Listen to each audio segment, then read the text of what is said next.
So I hope that you have answered all the 10 questions within 15 minutes. So let's see the solutions, or let's see the answers of these 10 questions. Okay, I've included the questions from medium level to difficult level of hard, that is difficulty level in this video. Okay, medium to tough.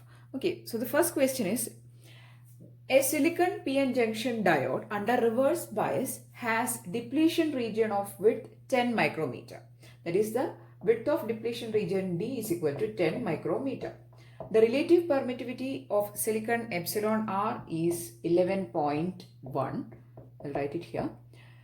And the permittivity of free space. Okay, so that is a constant value. You should be knowing that epsilon 0 is equal to 8.85 into 10 raised to minus 12 farad per meter. Okay. The depletion capacitance of the diode per square meter is dash. Okay, so we need to find the depletion capacitance per square meter. Now, what is the equation for finding the capacitance? C is equal to epsilon 0 epsilon R A by D. This is a very basic equation. Now, we need to find capacitance per square meter means we need to find C by A. Per square meter means it is an area. So, we need to find C by A, and we have epsilon 0 epsilon R by D for that.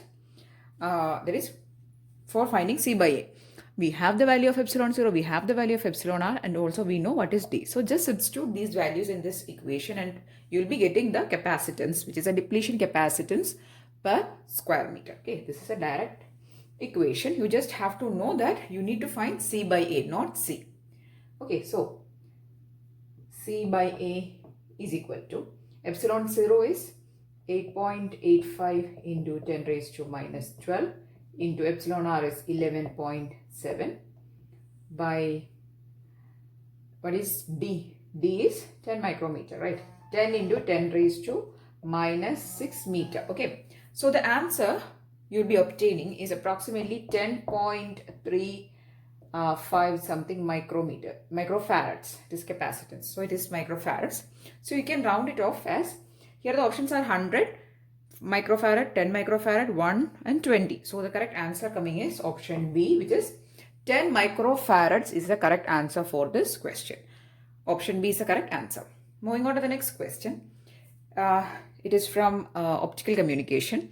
The question is, refractive index of glass is 1.5. Find the wavelength of beam of light with frequency 10 raised to 14 hertz in glass. So we need to find the wavelength of this light in glass, and the frequency in glass is 10 raised to 14 hertz. Assume the velocity of light is 3 into 10 raised to 8 meter per second in vacuum. Okay, so we have the refractive index eta is equal to 1.5. We have the frequency f is equal to 10 raised to 14 hertz. Earlier it was 10 raised to 4. That's a correction. Okay, in this board, in the question session, I have given it correctly. Next, the speed of light c is equal to 3 into 10 raised to 8 meter per second. So we have f, we have c. Now what is the value of lambda? Lambda is equal to c by f. C is 3 into 10 raised to 8 by 10 raised to 14. It's not 4, it's 14. Now 3 into 10 raised to 8 by 10 raised to 14 is 3 into 10 raised to minus 6 meters. This is the wavelength. Okay. Now I'll write it here. So the normal wavelength of this light is lambda is equal to 3 into 10 raised to minus 6. Now if you want to find the wavelength in glass, that is lambda in G, glass is equal to normal lambda by refractive index. That is the equation. That is, you have lambda is equal to 3 into 10 raised to minus 6 by 1.5 in, yeah, it's 1.5. Okay, so 3 by 1.5 is 2. That is, you will be getting 2 into 10 raised to minus 6, or you can write it as 2 micrometers. So this is the wavelength inside the glass. So first you have to find the normal wavelength, then you have to divide by refractive index of the particular medium where through which the light is actually traveling, and then you will be getting the wavelength inside that medium. Okay, correct answer is option C, which is 2 micrometers is the correct answer.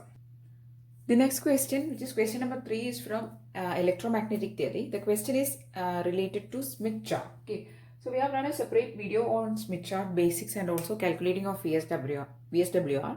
So please, if you want to refer more about that Smith chart, please do watch that videos. It is given in the EMT playlist. Okay, many circles are drawn in Smith chart used for transmission line calculations. Circles represent dash. I have only included the correct answer. The correct answer is, if you see the Smith chart, it will be having a rough structure like this. There will be a straight line and there is various circles. And whenever you want to represent an impedance, you will be actually finding an intersection point based on various calculations between this straight line and this circle. Okay. So, what is this circles actually representing? These circles are representing the constant reactance. Okay, so there is in the transmission line there are elements which is having resistance and also with reactance. Okay, for example, the inductance and capacitance are having reactance. So these circles are constant reactance circles. Okay, I've explained about these in detail in the basics of Smith chart video. Okay, anyway, these circles represent constant reactance. Every circle is having a reactance value. Okay, so that is the answer for this question. So the impedance you can actually represent Z is equal to R plus JX, where R is the resistance term, X is the reactance term. Okay, so this line consists of, or it is representing the resistance values, and these circles represent the reactance values. Okay, so if you want to mark an impedance, means you have to find the point of intersection. Okay, so that's it. So just know that these circles represent circles with constant reactance. Next one is a question from, which is a fourth question is from communication systems. Which of the following analog modulation schemes has minimum power and minimum bandwidth? The options were VSC, VSB, that is vestigial sideband modulation. This is a modified version of analog, that is amplitude modulation. Then double sideband suppressed carrier, single sideband, and amplitude modulation. So these are actually variations of amplitude modulations itself, and out of this modulation schemes, which is having minimum bandwidth and which is having minimum power, the whichever modulation scheme is having minimum bandwidth, that modulation will be having minimum power requirement, right? If bandwidth requirement is less, means power requirement is also less. First one is vestigial sideband modulation. The bandwidth is FM plus FC, that is frequency of modulating signal plus frequency of carrier. Then for DSB-SC, that is double sideband and suppressed carrier, it is having a bandwidth of 2 FM, which is same as that of the normal amplitude modulation. And if we are only transmitting single sideband, that is single sideband modulation, then the bandwidth is only FM. So that scheme or SSB is having the minimum bandwidth and hence it is having the minimum power requirement. Correct answer is option C is the correct answer. We have discussed about all these modulations in the analog communication formula revision video. So please do watch it. I've explained about the basics of these modulation schemes.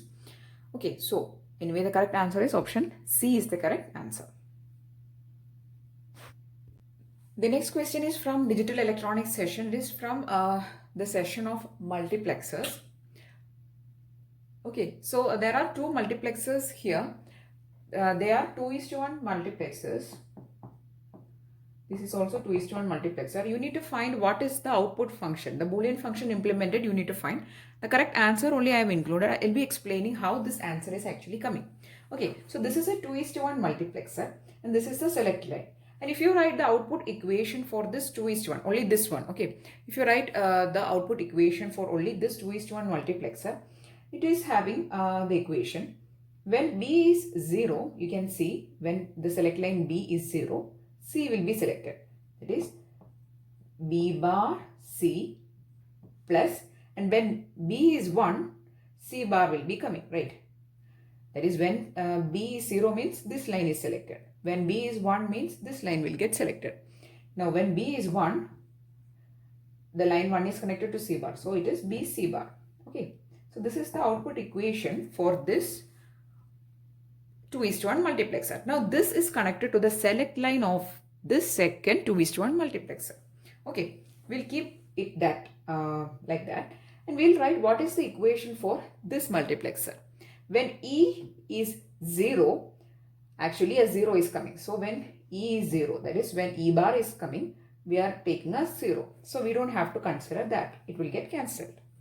Now when E is 1, so when E is coming, then A is coming. See when E is 1, we are giving A at the 1 input. Okay, so E into A.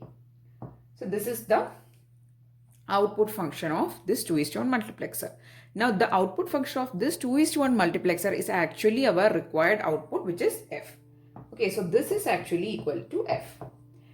Okay, now this E into A is actually our required function. Now what is actually E? E is nothing but the output function of this first one, which is this one. So we'll substitute E as this one, and that will be equal to our output function F, or you can write F is equal to this one. And if you take A inside, how will it be? It will be equal to A B complement C plus A B C complement.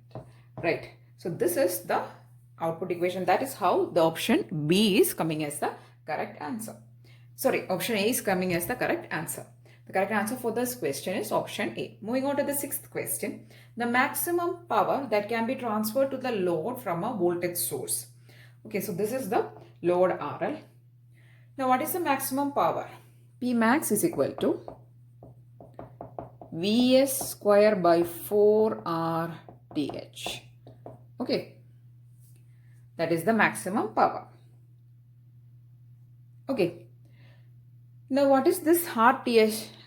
RTh is actually this. Okay. Or you can write it as RS.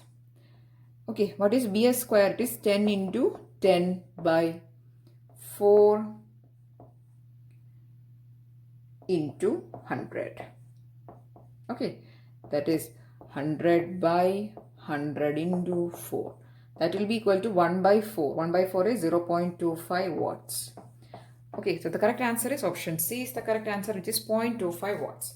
The equation is Vs square. This is a source voltage square by 4 into the series resistance. Okay, answer coming is 0.25 watts is the correct answer, which is option C. This question is from Analog Electronics. It is a question from series RLC circuit. This question is a very simple question. The question is, series RLC has R is equal to 2K, L is equal to 1 Henry, C is equal to 1 by 400 microfarad. What is F0? F0 is the resonant frequency. In question, I have written it as resonant frequency itself. Okay, the equation for finding resonant frequency F0 is equal to 1 by 2 pi into square root of LC. That is 1 by 2 into pi into square root of L is 1 into C is 1 by 400. It's in the square root. Okay. Into microfarad it is. Okay, so it is 10 raised to minus 6. And if you take the square root of 1 by 400 into 10 raised to minus 6, the square root of 10 raised to minus 6 is 10 raised to minus 3. And 1 by 400 is, it is 1 by 20. And this will go to the numerator as 20 into 10 raised to 3. Right. So this will be the value. Now you can cancel it, 10, 2 and 20, that is 10. So it is 10 raised to 4. So 1 by pi into 10 raised to 4 hertz is actually the resonant frequency. So this frequency is in hertz. Sometimes they will be asking the angular frequency. So the equation will be different. So all these things we have discussed in the video of series RLC circuit, the resonance, everything. So please do watch that video. Okay, it is given in the Analog Electronics playlist. Next question is actually a general aptitude question. I will included questions from general aptitude also in some of the mock test parts. Here also I have included one question. A fair die is rolled twice. The probability that odd number will follow an even number is dash. I've also, here also I've included only the correct option because writing all the options is time consuming. That's why I've only included the correct option. Now here, what is the probability of an even number coming? The probability is actually 1 by 2 because numbers are generally even and odd. So it is 1 by 2. What is the probability of an odd number? It is again 1 by 2. So the total probability is 1 by 2 into 1 by 2 is the probability. Okay. The probability that odd number will follow an even number. So that is the probability 1 by 2 into 1 by 2 will be 1 by 4 is the probability that an odd number will follow an even number. So you have to multiply the individual probabilities here. 1 by 2 into 1 by 2, which will be 1 by 4. Correct answer is option D is the correct answer. Next two questions are from digital electronics, that is Boolean expression simplification. Okay. Here I have only included the expressions. You need to find what is the simplified version. That's it. Okay. The first expression is A B complement D plus A B complement D bar. This is a very simple expression. Here A B complement D plus A B complement D bar. You have to take A B complement as common. A B complement into D plus D bar is 1. So it is A B complement into 1 is A B complement. Okay. So the correct answer is option B is the correct answer. Now I am including this Boolean simplification in all my videos, in most of the videos, is because you can find at least 2 Boolean expression simplifications in this technical assistant examination and with not much difficulty level. So you have to be thorough with practice more and more. Okay. Next expression you have to simplify is this one, A bar plus B into A plus B. Okay. So in order to simplify this, I'll write the expression 1, A bar plus B into A plus B it is. First expand the brackets. A into A bar plus A bar B plus B, okay, right, A B plus B into B is B itself. Now A into A bar is 0. So this term cancel out. The remaining term is this. From these 3 terms you can see there is a B common. So it will be A bar plus A plus, here it is 1. 1 plus any term is 1. So B into 1 which is equal to B. So the correct answer is option A, which is B is the correct answer. Okay, so these are the 10 questions which I have included in this video. So as I said, these questions are from medium to difficulty level. The beginning questions are a little bit difficult ones. And sometimes for some people it may be easy. Okay, so according to the standard of technical assistant examination, these questions are from difficult to, that is from medium to difficult level. And I really hope that you found this video useful for your preparation. Please do share these videos maximum. There are a lot of people who are still not aware that I'm doing preparations for technical assistant. Please do spread these news with your friends. Try to share these videos maximum in groups. And if you found this video useful, please do give it a thumbs up. And if you want more videos, please do subscribe to the channel. Thanks for watching and keep on watching. And also please do follow the Facebook and the Instagram pages. Okay, I've given that links in description box. Please do check it out. I'll be posting the notes and everything in these, especially in the Facebook page. Okay, so please do follow it. So that's it. Thanks for watching and keep on watching.